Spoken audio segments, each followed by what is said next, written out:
जय श्री महाकाल दोस्तों, स्वागत है आपका मेरे हिंदी यूट्यूब चैनल जय श्री महाकाल में। आशा है आप सभी सही होंगे, स्वस्थ होंगे। दोस्तों, आज हम इस वीडियो में नवार्ण मंत्र की एक दिन में सिद्धि किस तरीके से की जाए, इसका प्रयोग देने जा रहे हैं और सिद्धि के साथ इसका इस्तेमाल भी कैसे किया जाए, पता चले ताकि कि हाँ, मंत्र आपको सिद्ध हो चुका है।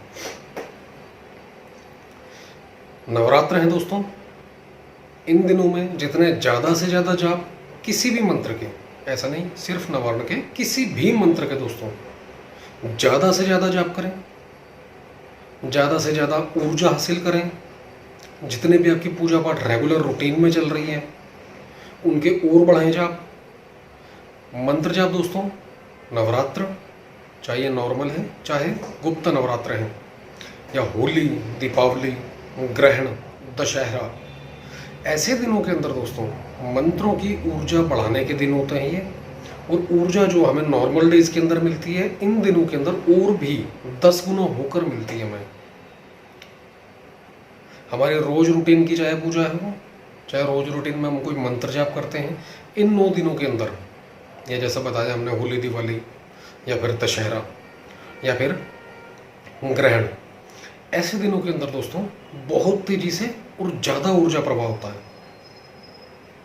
और मंत्र जाप के द्वारा, साधनाओं के द्वारा इंसान को यह ऊर्जा प्राप्त होती है। इस वीडियो के अंदर दोस्तों नवार्ण मंत्र की विधि बताने जा रहे हैं, एक दिन की, और तुरंत उसका चमत्कार यानी कि प्रयोग कैसे करना है अपने, उसके बारे में बताने जाएंगे दोस्तों। वशीकरण के लिए, या फिर किसी के ऊपर कोई परेशानी है, कोई हारी बीमारी है, उसको रिलैक्स देने के लिए आजमा कर देखिएगा दोस्तों। आपने करना क्या है दोस्तों,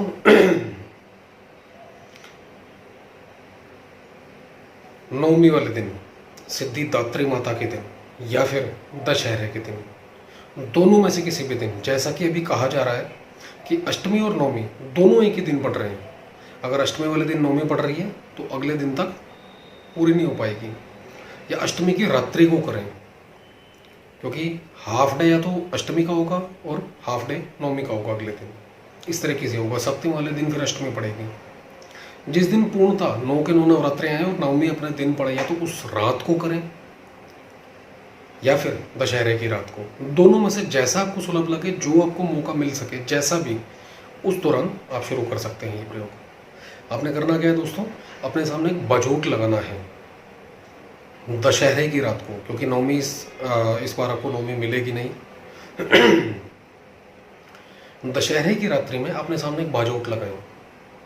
उस बाजोट पर, अब दोस्तों आप महाकाली की पूजा करते हैं या महालक्ष्मी की करते हैं या माता सरस्वती की, माँ दुर्गा की, किसी की भी करते हैं आप, उनमें से किसी का भी फोटो रख सकते हैं आप, क्योंकि नवार्ण मंत्र दोस्तों नव दुर्गा की शक्ति, दशम महाविद्या की शक्ति, नव ग्रहों की शक्ति, त्रिदेवों की शक्ति, महाकाली, महालक्ष्मी, महासरस्वती की शक्ति, सभी देवी देवता इस महामंत्र के अंदर दोस्तों समाये हुए हैं। आप चाहें तो किसी की भी रख सकते हैं फोटो, नहीं तो महिषमर्दिनी माँ दुर्गा, इनका फोटो आप रख सकते हैं। बाजोट के ऊपर लगाएं। बाजोट के ऊपर पीले या लाल रंग का कपड़ा बिछाएं दोस्तों, याद रखिए।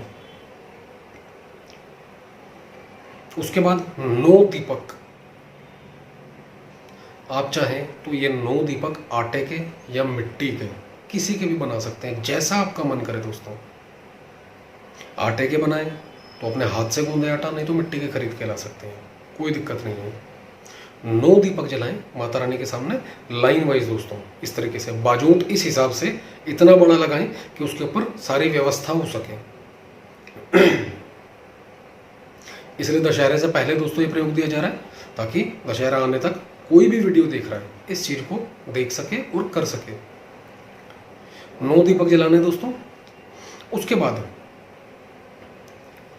एक जगह पर लेफ्ट साइड पर का उसकी सफ़ेद चावलों की ढेरी, थोड़ी सी, इतनी सी दोस्तों मात्र, और राइट साइड पर आपके काले तिल की ढेरी लगानी है आपने। अब दोनों के ऊपर एक एक सुपारी रखनी है और सुपारी के ऊपर कलावा बांधे, अच्छी तरीके से लपेट दें, पूरा ढक दें उसे।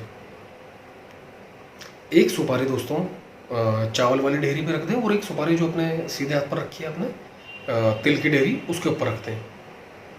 अब माँ दुर्गा जी का पूजन, और अगर आपके पास कोई नवदुर्गा यंत्र भी रखना चाहते हैं जिसकी सिद्धि करना चाहते हैं, वो एक ही दिन में हो जाएगी दोस्तों, तो वह भी आप रख सकते हैं। और नहीं तो जो विधान दिया जा रहा है नॉर्मली वो कर सकते हैं आप।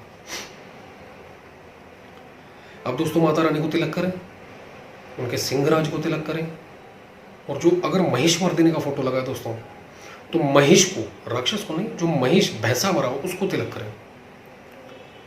उसके बाद जो 9 दीपक हैं, 9 देवियों का रूप मानकर सभी की पूजा करनी है, यानी कि तिलक करना है।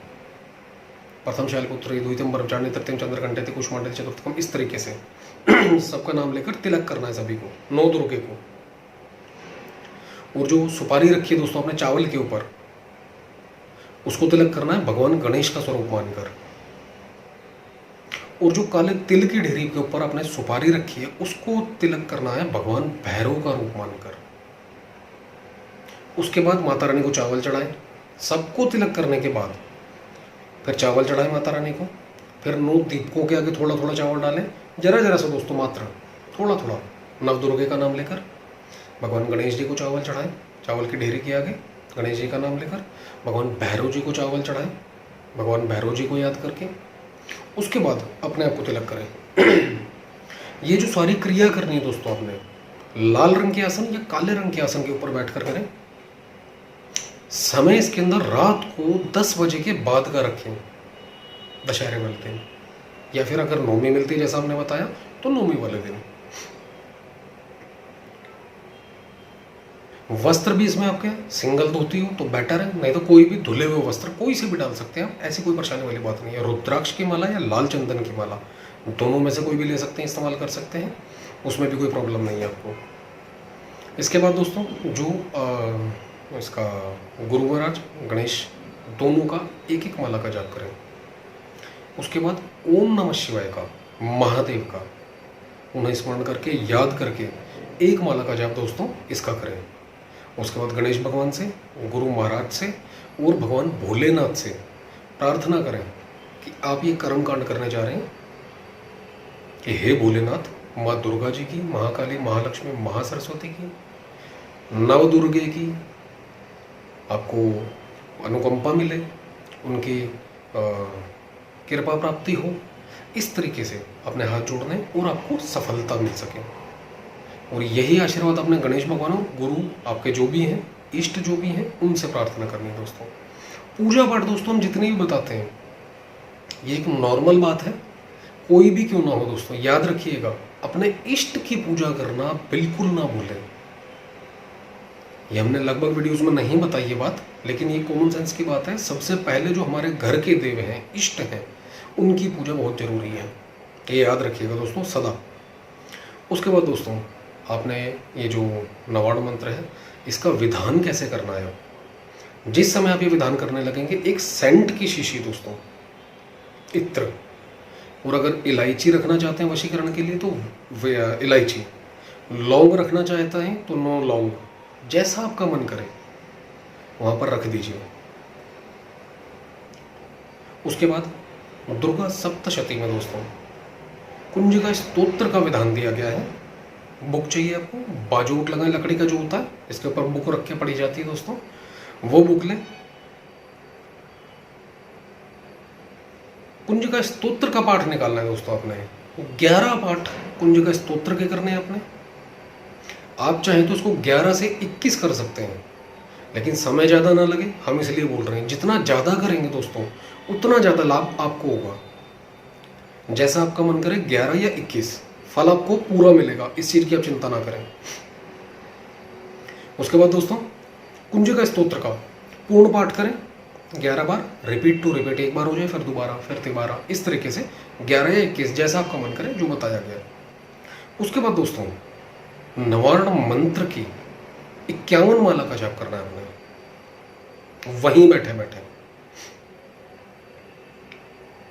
जो कि नॉर्मल लोगों को, हर किसी को पता है। हमने हमारे थंबनेल पर भी मंत्र दिया गया है, ओम ऐं ह्रीं क्लीं चामुंडाय विच्चे। इस मंत्र का दोस्तों आपने जाप करना है 51 माला का।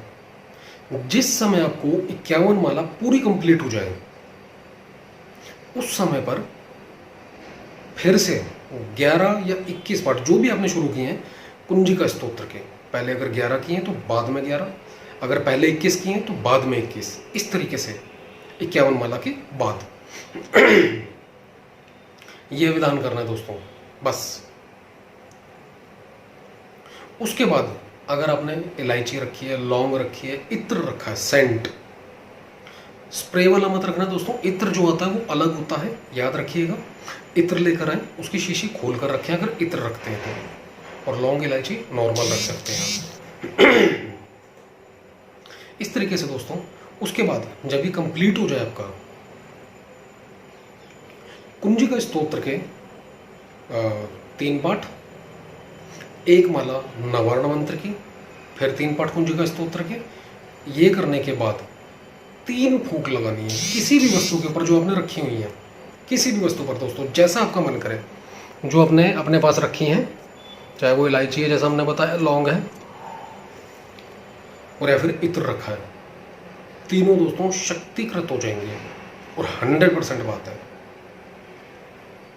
ये आपकी मंशा है कि आप उसको, इत्र को, उसको लौंग को, इलायची को, अगर आप चाहें लौंग इलायची को, इत्र को नहीं दोस्तों, लौंग और इलायची को, अगर कोई बीमार व्यक्ति है, आप उसको 3 इलायची, 5 इलायची, 10 इलायची जो भी रखी है आपने, इसमें 20 भी रख सकते हैं, 30 भी रख सकते हैं, जरूरी नहीं सिर्फ 1 या 2 रखनी है। और लौंग भी इसी तरीके से 9 जैसे रखी हैं।